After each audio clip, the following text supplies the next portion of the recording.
ಸಂಬಂಧಪಟ್ಟಂತೆ ಸಾಕಷ್ಟು ವಿಚಾರಗಳು ಇವತ್ತೆಲ್ಲರೂ ಪತ್ರಿಕೆಗಳಲ್ಲಿ ಮಾಧ್ಯಮಗಳು ನಾವು ನೋಡ್ತಾ ಇದ್ದೇವೆ. ನನ್ನ ಮೊಟ್ಟ ಮೊದಲ ಪ್ರಶ್ನೆ ಇತ್ತು ಮಾನ್ಯ ಮುಖ್ಯಮಂತ್ರಿಗಳಿಗೆ. ಸನ್ಮಾನ್ಯ ಮುಖ್ಯಮಂತ್ರಿಗಳಾಗಿರ್ತಕ್ಕಂಥ ಸಿದ್ದರಾಮಯ್ಯನವರು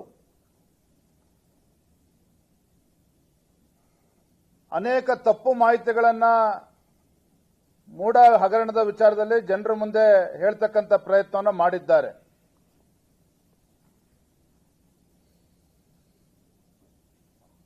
ಮೈಸೂರಿನಲ್ಲಿ ನಡೆದಿರ್ತಕ್ಕಂಥ ಭೂ ಕಬಳಿಕೆ ಹಗರಣಕ್ಕೆ ಸಂಬಂಧಿಸಿದಂತೆ ಹೇಳೋದಾದ್ರೆ ನೇರವಾಗಿ ಹೇಳ್ತಾನೆ, ಮಾನ್ಯ ಮುಖ್ಯಮಂತ್ರಿಗಳು ಸಿದ್ದರಾಮಯ್ಯನವರ ಒಂದು ಮುಖವಾಡ ಇವತ್ತು ಕಳಚಿ ಬಿದ್ದಿದೆ ಅಂತಕ್ಕಂಥದ್ದನ್ನು ನೇರವಾಗಿ ಹೇಳೋದಕ್ಕೆ ಇಚ್ಛಪಡ್ತೇನೆ.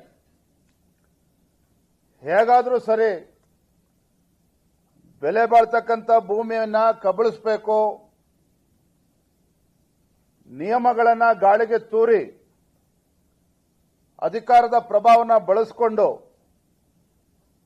ಪ್ರತಿ ಹಂತದಲ್ಲೂ ಕೂಡ ಅಕ್ರಮ ನಡೆದಿರತಕ್ಕಂಥ ವಾಸನೆ ಇವತ್ತು ಬಡಿತಾ ಇದೆ. ಹಾಗಾಗಿ ಮಾನ್ಯ ಮುಖ್ಯಮಂತ್ರಿಗಳು ರಾಜ್ಯದ ಜನತೆಗೆ ಉತ್ತರವನ್ನು ಕೂಡ ನೀಡಬೇಕಾಗ್ತದೆ, ಮತ್ತೆ ಇದರ ನೇರವಾಗಿರ್ತಕ್ಕಂಥ ಹೊಣೆಯನ್ನು ಕೂಡ ಅವರು ಹೊರಬೇಕಾಗ್ತದೆ. ನುಡಿದಂತೆ ನಡೆದಿದ್ದೇವೆ ಅಂತೇಳಿ ಹಲವಾರು ಬಾರಿ ಚುನಾವಣಾ ಸಂದರ್ಭದಲ್ಲಿ ಇವ್ರ ಹೇಳಿಕೆಗಳನ್ನು ನಾವು ಗಮನಿಸಿದ್ದೇವೆ. ಮತ್ತೊಂದು ಫೇಮಸ್ ಸ್ಟೇಟ್ಮೆಂಟ್ ಮಾನ್ಯ ಸಿದ್ದರಾಮಯ್ಯನವರು ಅದೇ ಮೈಸೂರಿನಲ್ಲಿ ಹೇಳಿರ್ತಕ್ಕಂಥದ್ದು, ಮಾದೇವಪ್ಪನವರೇ ನಿನ್ನ ಹೆಂಡತಿಗೂ ಫ್ರೀ, ನನ್ನ ಹೆಂಡತಿಗೂ ಫ್ರೀ, ಕಾಕಾ ಸಾಹೇಬ್ ನಿಮ್ಮ ಹೆಂಡತಿಗೂ ಫ್ರೀ, ನನ್ನ ಹೆಂಡತಿಗೂ ಫ್ರೀ ಅಂತಕ್ಕಂಥ ಹೇಳಿಕೆಯನ್ನ ಮಾನ್ಯ ಸಿದ್ದರಾಮಯ್ಯನವರು ಗ್ಯಾರಂಟಿ ಬಗ್ಗೆ ಉಲ್ಲೇಖ ಮಾಡಿದಾಗ ಹೇಳಿದ್ರು. ಆದರೆ ಯಾವ ಸಿದ್ದರಾಮಯ್ಯನವರು ಅವ್ರ ಹೆಂಡತಿಗೂ ಫ್ರೀ ಇವ್ರ ಹೆಂಡತಿಗೂ ಫ್ರೀ ಅಂತ ಹೇಳಿದ್ರು, ಪಾಪ ರಾಜ್ಯದಲ್ಲಿರ್ತಕ್ಕಂಥ ಬಡ ಹೆಣ್ಣು ಮಕ್ಕಳಿಗೆ 2,000 ರೂಪಾಯಿನ ಕೊಟ್ಟು, ರಾಜ್ಯದಲ್ಲಿರ್ತಕ್ಕಂಥ ಬಡ ಹೆಣ್ಣು ಮಕ್ಕಳಿಗೆ 2,000 ರೂಪಾಯಿನ ಕೊಡ್ತಕ್ಕಂಥ ಪ್ರಯತ್ನ ಮಾಡಿ ತಮ್ಮ ಪತ್ನಿಗೆ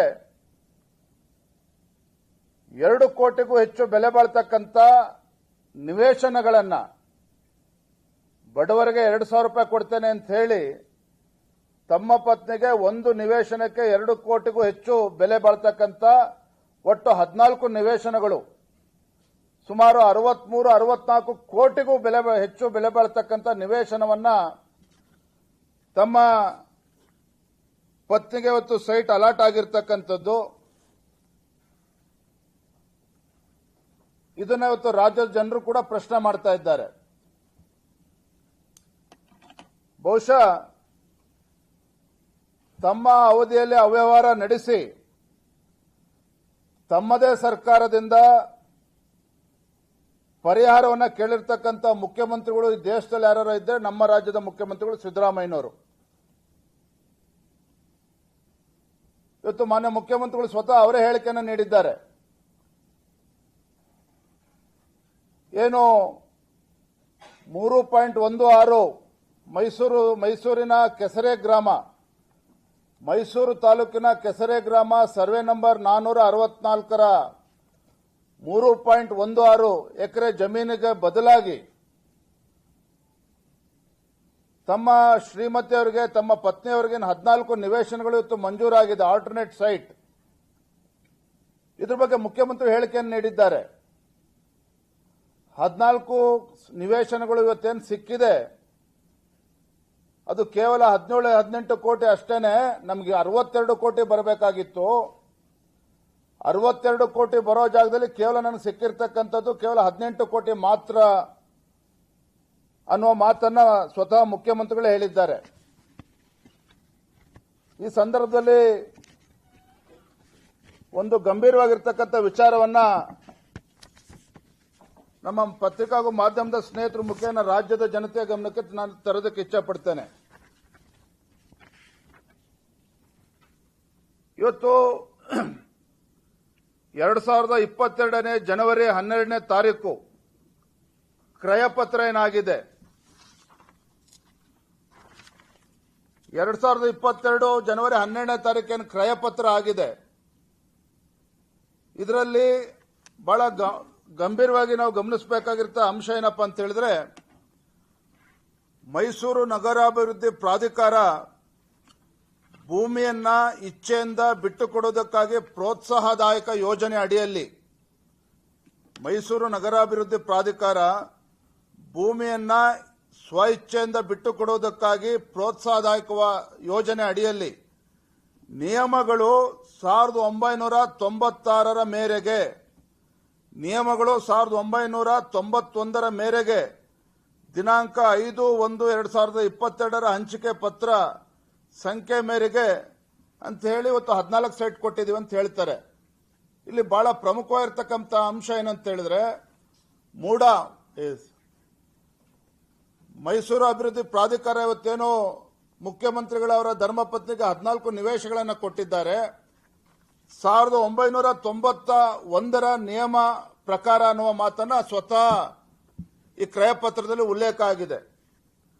ಇದು ವಿಶೇಷ ಏನಪ್ಪಾ ಅಂತ ಹೇಳಿದ್ರೆ, 91ರ ಭೂ ಸ್ವಾಧೀನ ಏನು ಕಾನೂನಿನ ಪ್ರಕಾರ 1990ರ ಕಾನೂನು ಏನು ಹೇಳ್ತದೆ ಅಂತ ಹೇಳಿದ್ರೆ,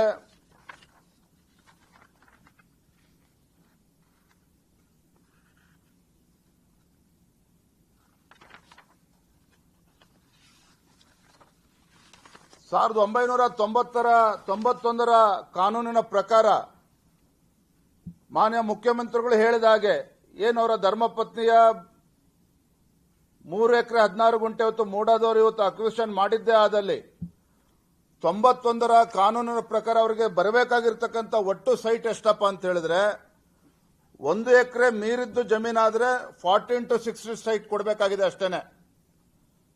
1 ಎಕರೆ ಜಮೀನು ಏನಾರ ಕಳ್ಕೊಂಡಿದ್ರೆ ಯಾರಾದರೂ ರೈತರು ಅಥವಾ ಯಾರಾದರೂ ಸಹ 91ರ ಕಾನೂನು ಅಡಿಯಲ್ಲಿ ರೂಲ್ಸ್ ಪ್ರಕಾರ 40x60 ಒಂದೇ ನಿವೇಶನ ಕೊಡಬೇಕಾಗ್ತದೆ. 3 ಎಕರೆ ಮೀರಿದ್ದಿದ್ರೆ between 3 to 4 acres is the land that has been acquired is between 3 to 4 acres. ಅವ್ರಿಗೆ ಯಾವ ಸೈಟ್ ಕೊಡಬೇಕು ಅಂತ ಹೇಳಿದ್ರೆ 4800 ಅಡಿ ಮಾತ್ರ ಕೊಡಬೇಕಾಗಿರ್ತಕ್ಕಂಥದ್ದು. ಅಂದ್ರೆ 40-60 ಮೆಜರ್ಮೆಂಟ್ ಇರ್ತಕ್ಕಂಥ 2 ನಿವೇಶನಗಳು ಮಾತ್ರ ಇವತ್ತು ಮುಖ್ಯಮಂತ್ರಿಗಳ ಧರ್ಮಪತ್ನಿಗೆ ಕಾನೂನು ಪ್ರಕಾರ ಕೊಡಬೇಕಾಗಿರ್ತಕ್ಕಂಥದ್ದು. ಇವ್ರದೇ ಮತ್ತೊಮ್ಮೆ ಹೇಳ್ತಾನೆ, ಇವ್ರದೇ ಕ್ರಯ ಪತ್ರದಲ್ಲಿ ಉಲ್ಲೇಖ ಆಗಿದೆ. ಕ್ರಯ ಪತ್ರ ಇವತ್ತು ಸೇಲ್ ಡೀಡ್ ಏನಾಗಿದೆ, ಸೇಲ್ ಡೀಡ್ ಅಲ್ಲಿ ಮೆನ್ಷನ್ ಆಗಿದೆ ಆಸ್ ಪರ್ 1991 ರೂಲ್ಸ್ ಅಂತ ಹೇಳ್ತಾರೆ. So as per 1991 rules, Parvathamma wife of chief minister, she was eligible for only 2 sites measuring 40-60. So ಹಾಗಾಗಿ ಮಾನ್ಯ ಮುಖ್ಯಮಂತ್ರಿಗಳ ಪತ್ನಿಗೆ 40-60 ಅಡಿ 2 ಸೈಟ್ ನೀಡಬೇಕಾಗಿರ್ತಕ್ಕಂಥ ಜಾಗದಲ್ಲಿ ಮೂಡಾದವರು ಇವತ್ತು 14 ನಿವೇಶನಗಳನ್ನ 40x60 ಇವತ್ತು 14 ನಿವೇಶನಗಳನ್ನ ನೀಡಿದ್ದಾರೆ ಅಂತ ಹೇಳಿದ್ರೆ ಇದು ಸಂಪೂರ್ಣವಾಗಿ ಕಾನೂನು ಬಾಹಿರವಾಗಿರ್ತಕ್ಕಂಥದ್ದು.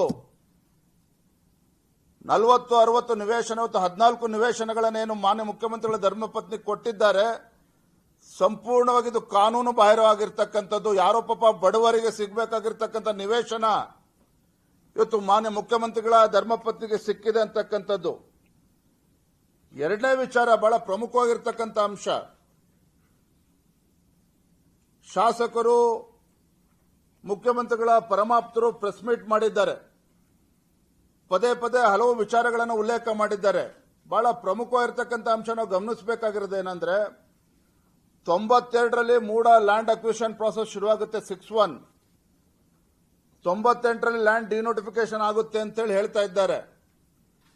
2004ರಲ್ಲಿ